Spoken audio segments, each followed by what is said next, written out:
Hey y'all, Rowan here. So tonight I wanted to play might be a rude word. I wanted to practice my tarot with the Tabula Mundi.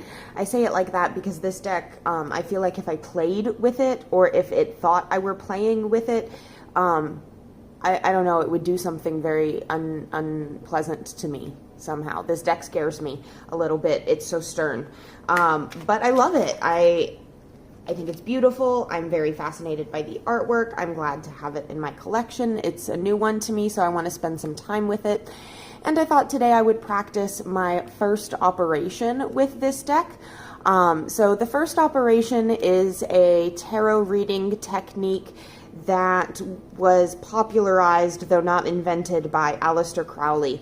And basically you have your signifier in the deck, and it gets shuffled into the deck, and the deck gets separated into 4 stacks, and each stack corresponds with a different theme, a different topic that your question or query can be related to. And the way Crowley does it is if the signifier does not end up in the right pile, it means the energies aren't aligned and you can't perform the reading. So like if the querent asks something about their, their work, and the signifier doesn't end up in either the fire pile or the pentacle pile, or earth pile, I should say, not pentacle, in the earth pile, then you don't do the reading. If it ends up in the relationship pile, then you're supposed to stop the reading. Bennabel Wynne, however, in her book Holistic Tarot, advocates for instead using this as an indication of what the actual problem at the core of the querent's difficulty is, or rather a secondary problem that's contributing to the overall first problem that the querent has brought to the table. So different people go about the first order in different ways, or the first operation in different ways, not the first order, excuse me, that's Star Wars. But I just wanted to sort of mess around and practice my first operations here with the Tabula Mundi Tarot. And today, normally I would use the Hermit or the Queen of Pentacles as my signifiers. However, because we're using a Thoth deck today, I would like to go ahead and go by the Decan cycle, wherein my signifier is actually the Prince of Swords or the Knight of Swords, depending. It's a Thoth deck, so Prince of Swords. So I'm going to be treating my signifier as the Prince of Swords today. And let's think. So I'm trying to go out on my own with regards to my aesthetics work, not necessarily entirely, but at least in part. Ooh, my nose itches. Hold on. Ooh, my nose ring. Oh!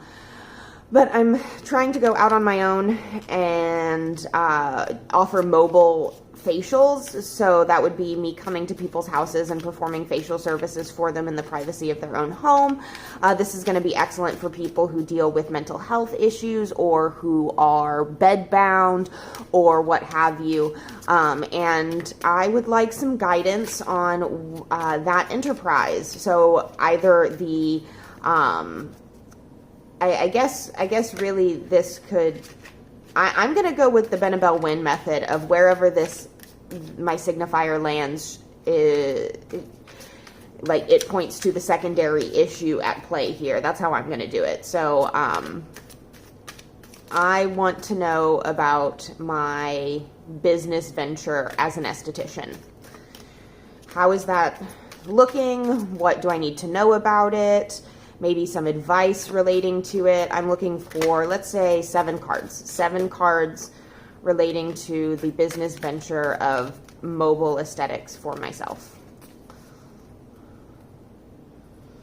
All right. And you're supposed to, there's a very specific way that you're supposed to split the deck. It's all very occult or what have you. You can take it and take whatever parts of it suit you in your practice and leave the rest. So the piles go there. So they're based off of the the four-lettered name of God in Hebrew Kabbalah, or also in the Abrahamic faiths. So they are read right to left, and the first stack is correlated with fire, the second stack is correlated with water, or so fire, water, and then air and earth. So my question could end up in any of these stacks, and the stack that it ends up in will tell me more about the topic at hand. So let's go ahead and check here. 3 of Cups, 7 of Cups, Empress, 10 of Cups, Fortune, 2, Queen of Swords, Chariot, Lovers, Queen of Wands, Aeons, 9, Prince of Cups, Knight of Wands, 2 of Wands. So it's not in the first stack. So it's not about my passion. It's not about my drive. Let's check and see if it's about my relationships. Prince of Swords, yes it is. That's uncomfortable. All right, so Prince of Swords, and I said 7. So we're gonna pull the Prince of Swords out as my signifier, and then we're gonna do the next 7 cards that ended up behind it in the deck. 1, 2, 3, 4, 5, 6, 7. So immediately I think this does not look good. So right off the bat we get the Tower, and let me check, are these all in frame? Sort of. Let me...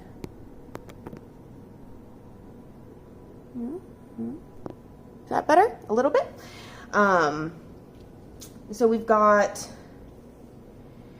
the Tower, the 7 of Discs, the Fool, 2 of Cups, Art, the Hermit, 9 of Discs. Or, I'm sorry, 9 of Cups. So this is telling me that right off the bat, it's going to be really difficult. I'm really going to struggle. I'm going to feel like it's really stressful. And that really like having the Tower immediately in trying a new venture, that's not a surprise for me. I'm a scared little baby. Anytime something new starts happening, I'm quaking in my boots. So I'm not surprised to see that. 7 of Discs in the Thoth deck is correlated to failure. So in Rider Waite, I would take this as a sign that if I keep working, I can see my ventures play out. But in a Thoth deck, this really drives home that I'm going to feel like I'm failing because I'm not going to get out of the red right away.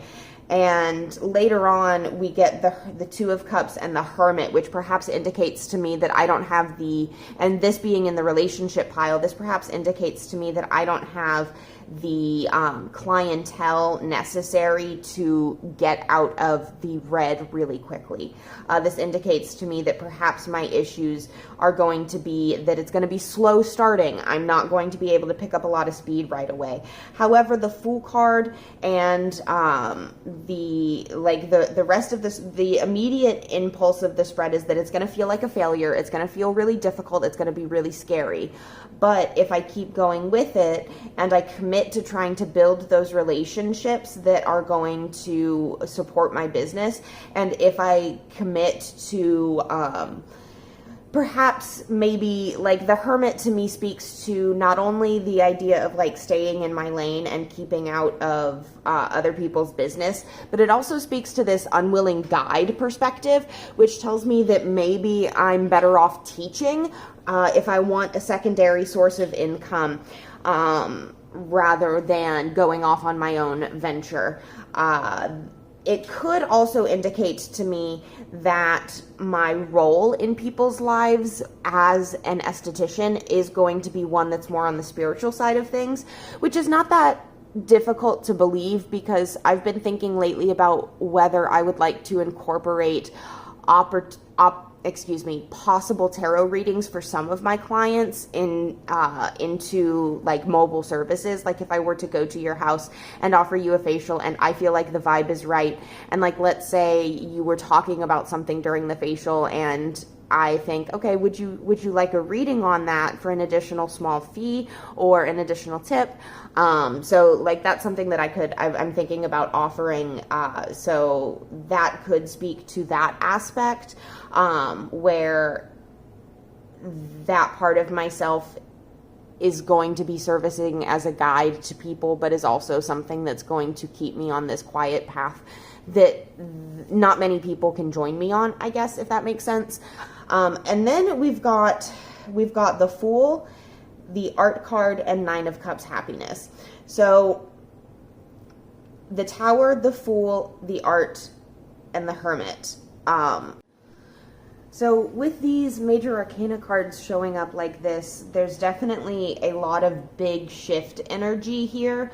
There's a lot of this idea that major changes are coming, some for the better, some for the worse. But the Fool card here tells me that maybe I have not planned out my endeavors as well as I would like, as perhaps I should have. But I've got a really good attitude about it. I've got a good go-getter attitude, but not necessarily the forethought that I should. Once again, that comes back to maybe my clientele is not at the stable position that I thought it was in to support this as a full-time thing. Which is fine because I was anticipating this being a part-time gig that helped supplement my income rather than something I depended on entirely. So this is not bad news to me, right? The Nine of Cups here, happiness after getting Temperance, Two of Cups, Temperance, the Hermit, Nine of Cups. That to me says that if I can balance out my need for socialization and my need to spend time alone, and if I can alchemize that inner discrepancy, then I can be successful in my endeavors and properly derive joy from this venture.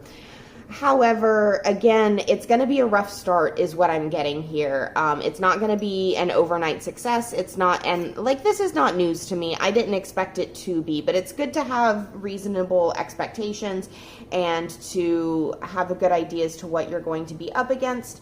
So yeah, that's how I would interpret this. Really, at its core, what I need, are stronger relationships with my clients in order to properly pursue this, because it's, you know, it's a scary thing going to somebody's house, being in somebody's house, but also inviting a stranger or a quasi stranger into your home is also frightening. So like it's a very vulnerable position for both me and the client, and it's something that I need to make sure I have a good connection with my client before I pursue. So this is all about relationships with me and my clients and my ability to network. That is really the vibe that I'm getting here from these cards. So that was fun. That was fun. Let's do it again. Let's try for, let's do a fake reading for a fictional person. Now that we've gotten a little bit personal, now that we've talked about my life a little bit, let's talk about a fake person. Jeanette. Jeanette comes to me and she says, I am taking care of my elderly mother, and she's not a very nice person in her old age, but it's not her fault, and I'm just trying to make sure that she doesn't die alone. But I don't have the strength to keep going necessarily. I'm really struggling with it. I literally don't know where this is coming from. I'm just riffing, guys and dolls. I'm just fucking riffing over here. So Jeanette's really stressed out because her mother is taking up a lot of her time and energy, and it's a thankless job, but it's one that she knows that she needs to perform. And she's just looking for a little bit of guidance in how best to soothe her mother and herself at the same time.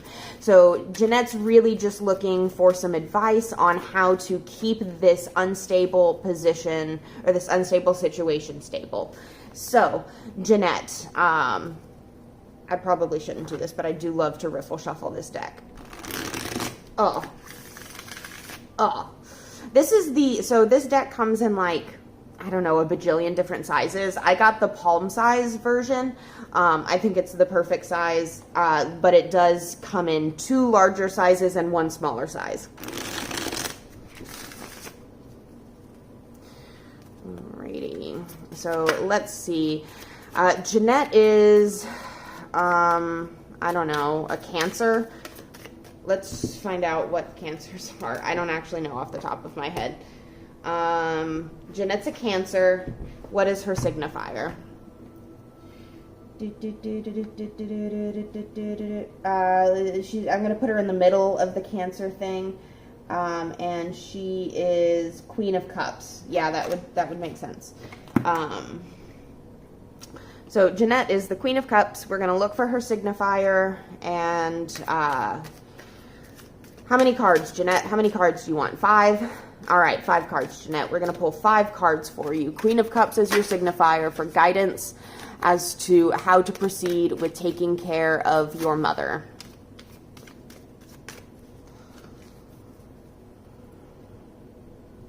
And normally with a querent, you would then have the querent separate the cards out into the stacks. So let's see here. We'll start with fire. Knight of Discs, 7.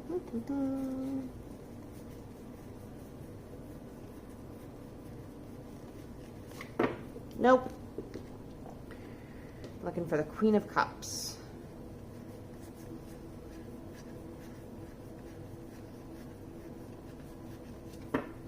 Interestingly enough, this is not about your relationship with your mother. Let's see here.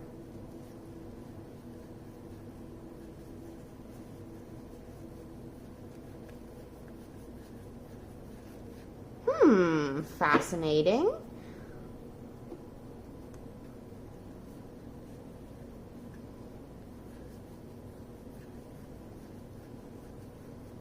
Queen of Cups, there we go. So Aleister Crowley would tell me to stop this reading right here because this was in the resource pile, the pile that pertains to material resources.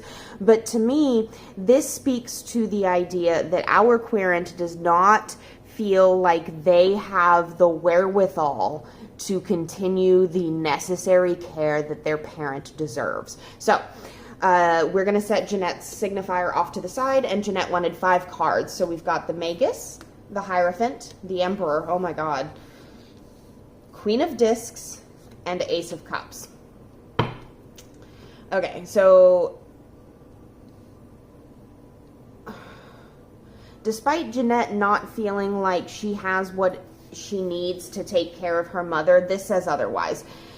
This says that what Jeanette needs in order to take care of her mother is the tools that are at her disposal properly implemented in accordance with the traditional way that her mother would have her to do things, leaning on the structure of perhaps like Jeanette, I would, seeing this Emperor card come up, I would ask Jeanette, are you married? Do you have a husband?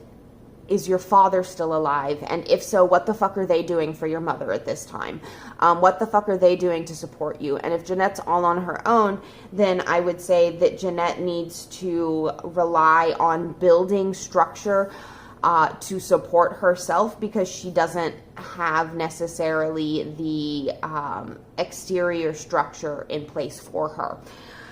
We get the Queen of Discs here, Water of Earth. This is telling me that right now Jeanette is being really emotional about this entire enterprise, but she needs to be more practical. She needs to recognize that maybe she's not the best person to be giving her mother the care that she needs. Maybe instead of time and effort, Jeanette needs to instead reassess the financial situation of things.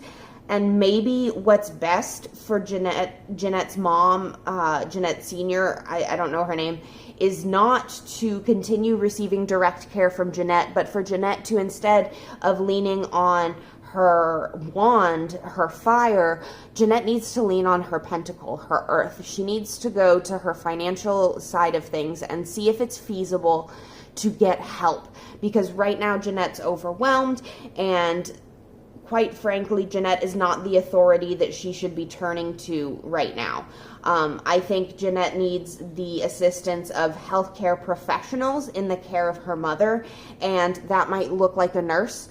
That might look like somebody who just takes care, like this could be a stay-at-home nurse, this could be like twice a week maybe. You don't even, here's the thing, Jeanette, you don't even have to have somebody helping you out every single day all of the time. You have proven that you can do it on your own. The Magus energy here. You have proven that you have the tools and the wherewithal to do what needs to be done. It's just that right now you are so overwhelmed with everything and you're being way more emotional about it. You need to be more like practical, more down to earth. And I know know it's so easy for you to be stubborn and set in your ways, but, and I know your mother's probably really stubborn at this point. She's probably really prone to fear and really prone to like shutting down in the face of strangers. I was cut off, and I don't think I can get back into the flow of what I was saying before, but I can summarize.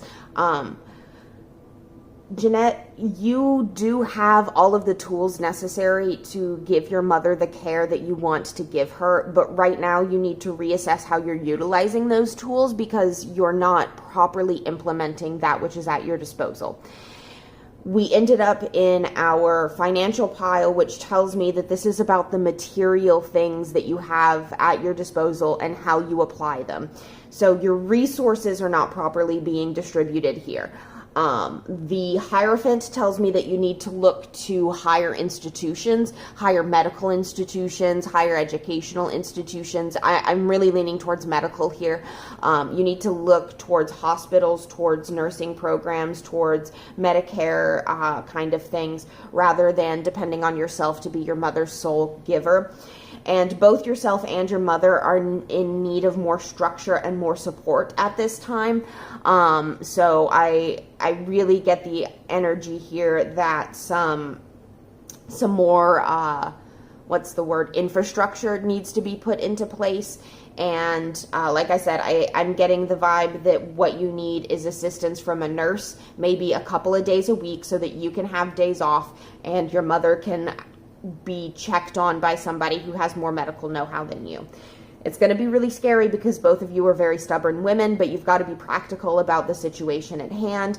And that's where your relationship is going to be able to flourish. Your mother's going to be able to appreciate you more when she has time away from you, and you're going to be able to appreciate her more with the same. You're also going to be able to continue to feel like you're doing right by your mother, which is really important to you.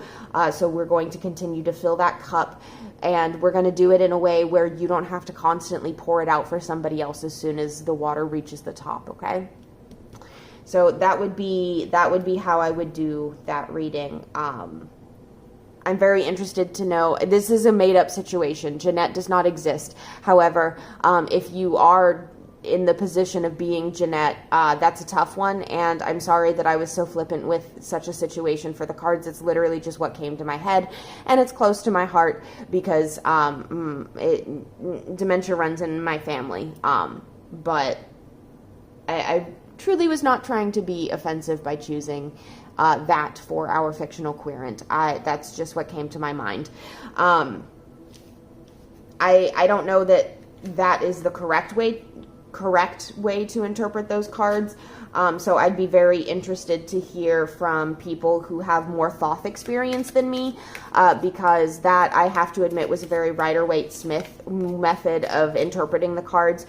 So if other people would like to sound off in the comments about things I could learn from them, that'd be pretty cool. I'd love to hear from Thothier people than I. I'm also going to be continuing to practice this along with Liber Mundi, the book that Moline wrote to go with this deck. I intended to pull it out, but then I remembered that each guidebook entry reads like, well, I mean, it reads like an Moline guidebook entry. I don't know what else to say. It's on par with Crowley's writings kind of thing. And that's not meant to be an insult in any way. It's just that it's very esoteric. It's very cerebral. It's very heady. And it's not, it'd be like reading the Tarot of Vampires guidebook here on YouTube. Like, everybody says it's a good guidebook, but nobody wants to read it out loud to one another, because when you do, you realize just how much of it sounds like pomp and circumstance when taken out of context. I guess, like, you really have to be in the right headspace to take that information in, and YouTube's just not the place for it, I guess. Maybe other people disagree, which is totally fine. Maybe someday I'll disagree, which is also totally fine. But thank you so much for hanging out with me while we played around with the first operation. I thoroughly enjoy getting to know different techniques for tarot reading, and while I don't think this is a necessary technique, I do think it's a really interesting way to start. For example, a general reading would very much so benefit from the first operation, because it gives you an idea as to what the primary focus of the querence reading is going to be, which is really cool. It's basically like a clarifying oracle card at the top of a reading to tell you what it's going to be about, but you don't even need an extra deck. So that's the first operation. I'm going to go ahead and see if I can find any information on it. I will update in the comments with, like, if I could find, I think Benabel Wynn has a first operation handout on her website, so I'm gonna go find that and link it in the description box, and if I find any more stuff, I'll update in the comments as well. So thank you so much for hanging out with me. If you enjoyed this video, this is a weird one. I've never done anything like this on my channel necessarily, but go ahead and check out some of my other content. You might like hanging out with me if this is your first time, or maybe you've been here before and you just haven't committed yet. Now might be the day for that commitment. Hit that subscribe button. Share this video with your friends if you think that you, like, if you've got like tarot reading friends who are interested in widening their practice. They might enjoy learning about the first operation. Or maybe they already know about it and they're going to be like, oh my God, this person totally did not do a good job of explaining it. Here, let me tell you about all the Hebrew stuff that goes with it. And then I'll be like, yes, because I'm not good at that. Still learning. But thank you for your time and your eyeballs. Again, if you have any interpretations that you would like to share, please do so down below. I need to get better at reading Thoth for Thoth and not for RWS. Like this video if you liked it. We appreciate a thumbs up. They help my channel grow. I am inconsistent with when I post videos, so I'm pretty stagnant here. I don't get a lot of new subscribers. I've mellowed out with my growth, and I would like to see that change. So I'm trying to be more consistent, but more engagement helps with that as well. So I appreciate every comment, and I try to have conversations in the comments, not just one-off replies. So, like, don't be afraid to ask me questions. Don't be afraid to tell me stories. Please. I love comments. They warm my freaking heart. Thank you so much. I love you. Bye.